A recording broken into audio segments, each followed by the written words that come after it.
Hello and welcome to the Being Dad podcast. My name is Pete.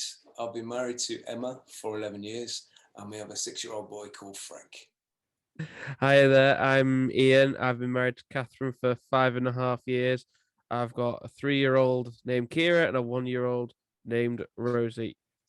Tonight we're chatting with Dave Briars, an ex-Royal Marine, about his experiences and transitioning his specific set of skills to that of being a parent. Welcome to Being Dad. Thank you very much. Pleasure. Dave, would you kind of introduce yourself and tell us a little bit about your family? Yeah, like you said, I'm Dave. I've been married to Kathy for 15 years, been together 17. I've got a little girl who's 10, a little boy who's 6. When did you start? I guess you must have gone pretty young then. Were you out of school and then into the Marines? Is that how it went? No, I stayed on an extra year in school because my grades were rubbish. So I stayed on and improved them for a year. And then when I was 18, I joined up, passed out, got my green beret when I was 19. And then I left in 2002. 6 years. What inspired you? What made you have that desire to be in the armed forces? It's going to sound weird, but originally fear. Because when I was a kid growing up, I've always been interested in martial arts and stuff like that. I teach military self-protection stuff like that now. And although I was learning these things, I was still like really scared of confrontation, stuff like that. So I started looking into things like NLP and all this kind of stuff, just books from the library really, because I didn't really know what to look for. It's just anything and everything. There was some weird stuff going on, do you know what I mean? And then that sort of led to, at 16, I looked into joining the army and then decided I want to be a physiotherapist instead because I like the idea of money. So I went to do my qualifications. I didn't do well enough in school to be able to get the A levels I needed to go on to become a physiotherapist. So I just had this chance meeting with this guy. I just got chatting to this guy who was an ex-Marine himself, and he got medical discharge because he contracted meningitis. And chatting to him, he sort of, thinking about it now as an adult, he was a bit of a div, to be honest with you. But at the time, when I was at that age, he sort of embodied the things that I wanted to gain.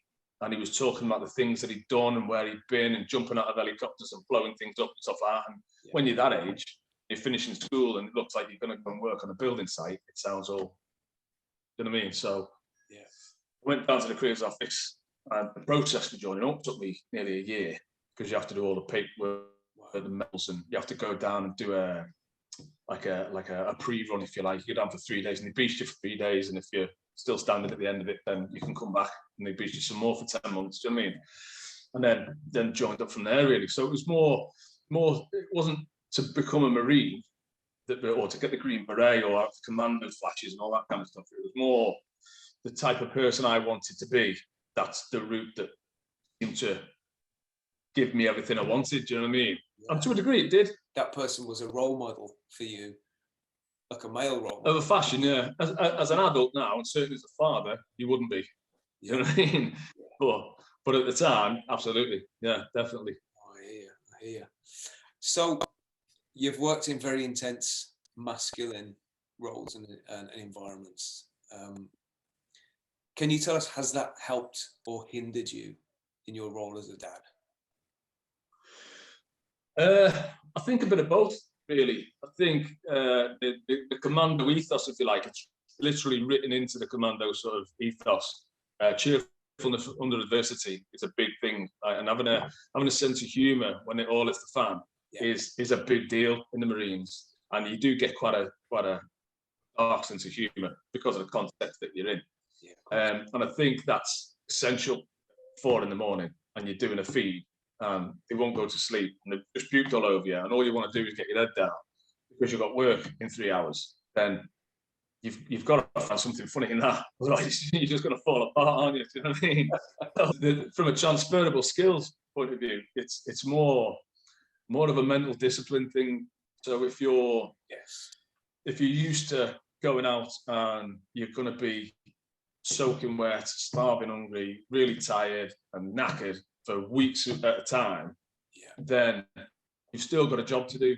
So once you leave that environment and you've got this little person you need to look after, then as long as you understand that it's going to be absolute rubbish, then as long as you understand that, you've still got a job to perform. So you might not be able to perform it at your absolute best because you're not going to be fresh, but you've still got to do it to just get on with it. So it's just kind of a very strange method of learning to live with discomfort a little bit. Basically, yeah. That's what kids are, little balls of discomfort. There's a really good theory about the art of resilience and how that can get you through the really tough times. Absolutely. And stoicism. And like, you can only control what you can control. The things you can't, you just have to let go of.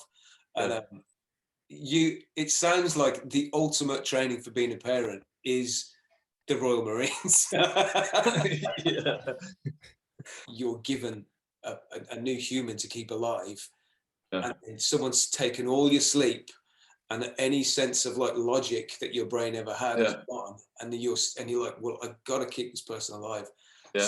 So at the moment, I just don't matter, and that's it. And you have to kind of park every sense of who you are at that point. You do, but I also think as well that you can't go too far down that road, because using the Marines as an analogy, you're going to be wet, you're going to be hungry, you're going to be cold, you're going to be tired, you're going to be knackered, and you've still got this job to do. And there might be people trying to kill you at the other end, and it's going to be crap, right? It's going to be crap. But at the same time, you've got to put that to the back of your mind. You've still got a job to get on with. But I think if you're not looking after yourself, you're not up to that job either. So when you get the opportunities to dry your socks out, just these little things that there's little moments of pleasure that a lot of people just don't understand, and it's usually the self-care things. So you might be sitting in a field, you've done a 12-mile yomp carrying a ridiculous weight on your back in the driving rain, and you spent all night on a patrol. You come back in the morning just as day's breaking, you're sitting in the woods, and it sounds stupid, but you get to put dry socks on. There's no feeling in the world like that. And all you're doing is putting a new pair of socks on. Or that tiny little thing can just flick a switch, and the next few hours are going to be okay. Do you know what I mean? So I think it's, from a new dad's point of view, it's not just a case of, well, I don't matter now, this is all that matters. That can't be the case, because you'll malfunction at the end of the day. You'll go down. So when it comes to the fatherhood, what are your dry socks? Sleep. The thing I find as well, I mean, it differs from person to person, because the sock thing in the Marines won't be the same for everybody. And I think as long as it works for you, then it doesn't really matter. You're not going to get it written in a book or anything like that. You've got to find these things yourself. Now, a generic one, I suppose, is probably, if you're that kind of person, a genuine hug of your little one, where you're just sitting on the floor and you're knackered, and you're all slumped over, and you're not shaved for 3 days, and you stink, and they just run over and wrap their arms around. And it's just, I've had myself in tears on the floor, just off a little hug, stuff like that. And I defy anyone to not get a lump out if your little baby just falls asleep hugging you and stuff like that, because you can smell all the red. Those kind of little, when they finally go to sleep. Absolutely. Because they do. It's not very often. But stuff like that, yeah. Because you're going to get covered in sick and poo again in a minute. But just for that little minute, I think it just restores your mental approach, if you like. I just think it helps. You're only as useful as how functional you are as a person. So if you don't take the time out and you don't take the effort, you're not going to be a good husband to be around, and you're not going to be a very good dad to be around either. Yeah. So. Because that then leads into habits that are going to continue. So if you don't care, because your little one's going to be dependent on you for quite a long period of time, and then when they get to, like, my little lad's 6, and he can go and do his shower, and he can do a lot for himself now, and he wants to do it. Yeah. But then that means that I've got more of an opportunity to sort myself out. So it might be a period of time where I can't go to the gym, or I can't see my mates when I want, or I can't do these things. But it's like everything. It will always come to an end. It's knowing that I'm going to feel like crap. It's going to be rubbish most of the time. It is going to get better, and it does always get better. Do you know what I mean? Of course it does.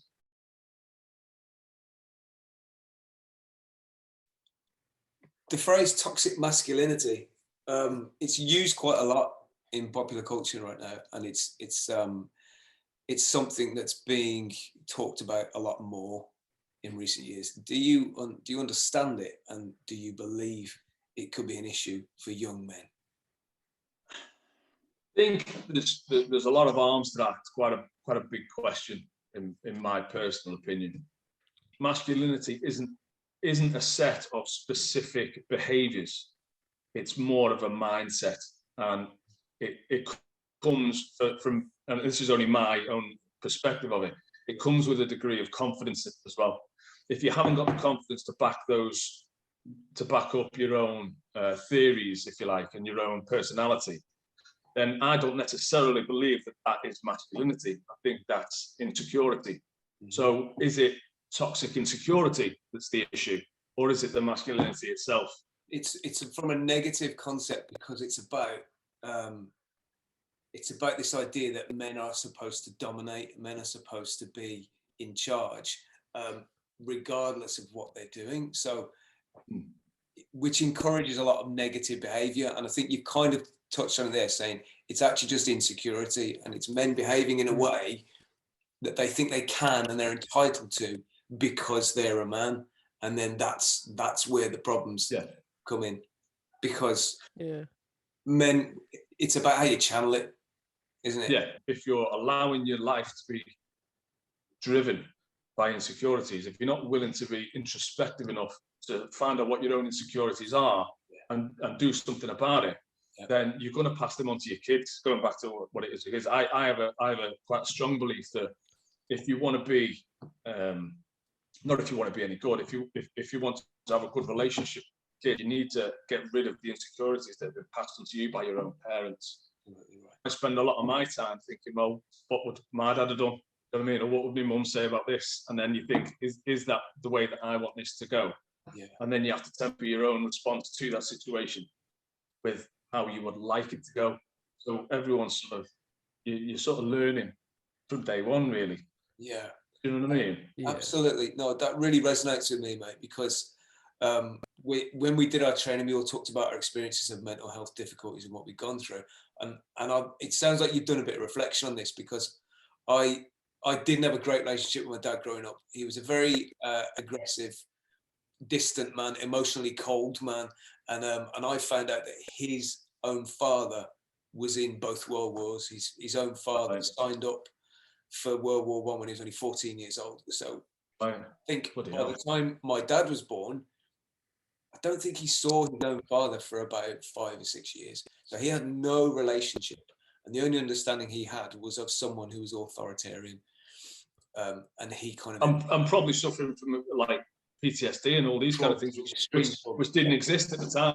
They didn't have a label for it, did they? Yeah, yeah.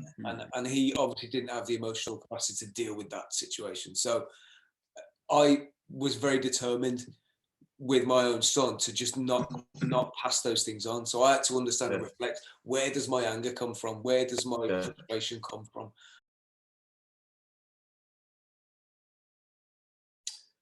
Dave, you've told us you have a daughter and a son. Yeah. Are your expectations and hopes different for them in terms of their behaviors and their interests and what they go on to do in their lives? No, yes and no. Yes and no. Like I was saying before, my remit is quite narrow as far as they're concerned. As long as they're happy and safe, I don't really care what they do. But you still got that thing of what people expect of you. If people are expecting a certain thing of you, it can cause unnecessary stress, because it doesn't matter. Yeah. They're not going for it. They're not dependent on you. So if your mum doesn't want you to do something, as long as you're happy and you're safe, I don't see what the issue is myself, really. I've just got one more question for you, Dave. Do you have any guidance for any new dads who might be from a similar background to yours, who maybe have dealt with male-dominated environments and making that transition? If they're struggling, how do you make that transition into being a dad, and maybe reflecting on how your behaviour can influence your children? I think from a new dad's point of view, I think it's just knowing that it will get better is a big deal. I think, like we were saying before, focusing on yourself doesn't necessarily mean going and having a little pamper bath and, or, you know, all this kind of stuff. That could mean dealing with a job that needs to be dealt with, debt problems, something like that, something which is always ticking over in the back of your mind. Then it's worth the extra hassle to get that sorted, because in a couple of days after that, you'll realise that that's not pecking at your head anymore. You know, that sort of thing. So self-care isn't just about pampering yourself and making yourself feel all nice and sexy. It's about getting your shit in order. You know what I mean? Because that has a much bigger impact on your mental well-being than an hour on an Xbox or something like that, just so you can chill out. Yeah. You know what I mean? And just don't be too hard on yourself as well, really, because you're going to mess it up. But you're also not going to mess it up at times as well. You're going to, as long as your kids are safe and happy and you like them, you're doing something right. I mean, look at what's working. What's working, do more of it. If it's not working, do less of that. Yeah. Right, Dave, thank you for being wonderful. Thanks for being a great, very, very interesting guest on the Bean. Thank you for talking to me. Yeah, it's been You've great. been incredible. It's been a real gift. Anyone watching, I hope we've covered some good topics there, and you get something from it. We'll be back next week. If you or anyone you know is interested in what we do, then go to www.nct.org.uk and look for Parents in Mind, and we'll see you soon. Thank you.